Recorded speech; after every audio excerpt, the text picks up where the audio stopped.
Court में table tennis का match देखा है कभी? सिविल केस में बर्डन ऑफ प्रूफ किस तरह काम करता है, चलिए इसे एक सिंपल टेबल टेनिस एग्जांपल से समझ, जिससे आपको ये कॉन्सेप्ट बहुत अच्छे से समझ आ जाएगा। हेलो एवरीवन, वेलकम टू कानून एक्सपर्ट बाय कल्पना। तो चलिए शुरू करते हैं। सिविल केस में बर्डन ऑफ प्रूफ कुछ टेबल टेनिस मैच की तरह चलता है। पहले प्लेंटिफ मारते हैं, डिफेंडेंट उसे डिफेंड करते हैं, बॉल फिर वापस इधर आती है, फिर बॉल इधर जाती, इस तरीके से टेबल टेनिस मैच चलता है। तो चलिए इसको एक एग्जांपल से समझते हैं। ये हमारे प्लेंटिफ है और ये हमारे डिफेंडेंट है।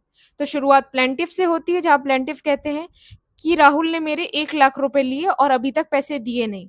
यहाँ डिफेंडेंट हमारे राहुल हैं और वो प्रूफ कर देते हैं बैंक स्टेटमेंट, व्हाट्सएप चैट या साइन पेपर से। फिर जज सोचते हैं चलो ओके, लोन लिया गया था। तो अब बर्डन ऑफ प्रूफ डिफेंडेंट के ऊपर जाता है।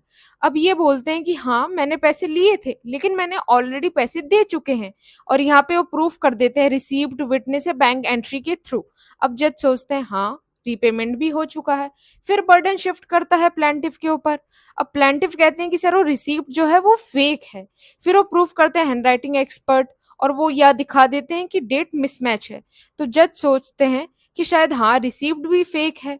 फिर बर्डन शिफ्ट होता है डिफेंडेंट के ऊपर। अब डिफेंडेंट कहते हैं कि नहीं सर, सिग्नेचर तो जेन्युइन है, और ये सिग्नेचर राम जैसे कि कोई थर्ड पर्सन उनके सामने किए गए थे। अब यहाँ पे उस पर्सन को बुलाते हैं और प्रूफ करते हैं, और वो बोलते हैं कि हाँ सर मैंने साइन करते हुए देखा था। फिर बर्डन इनकी तरफ शिफ्ट होता है। फिर यहाँ पे कहते हैं कि सर राम तो झूठ बोल रहा है, क्योंकि उस दिन वो यहाँ इस सिटी में था ही नहीं, सिटी के बाहर था। फिर वो इसे प्रूफ करते हैं ट्रेन रिकॉर्ड, सीसीटीवी या होटल रिकॉर्ड के थ्रू। फिर बर्डन इनके ऊपर शिफ्ट होता है। तो आप इस तरह देख रहे हैं कैसे बर्डन प्लेंटिफ से डिफेंडेंट की तरफ शिफ्ट हो रहा है, यानी कि जो बर्डन है बार बार शिफ्ट कर रहा है सिविल केसेस में। सिविल केस में बर्डन तब शिफ्ट करता है जब एविडेंस प्रोड्यूस कर दिया जाता है। जैसे अभी हमने एग्जांपल में देखा था, जब भी फैक्ट प्रूफ हो रहे थे तभी बर्डन शिफ्ट कर रहा था। नेक्स्ट पॉइंट, जो कोई भी क्लेम कर रहा है उसी के ऊपर प्रूफ करने का बर्डन भी आता है। इसको हमने प्रीवियस वीडियो में बहुत अच्छे से समझा है।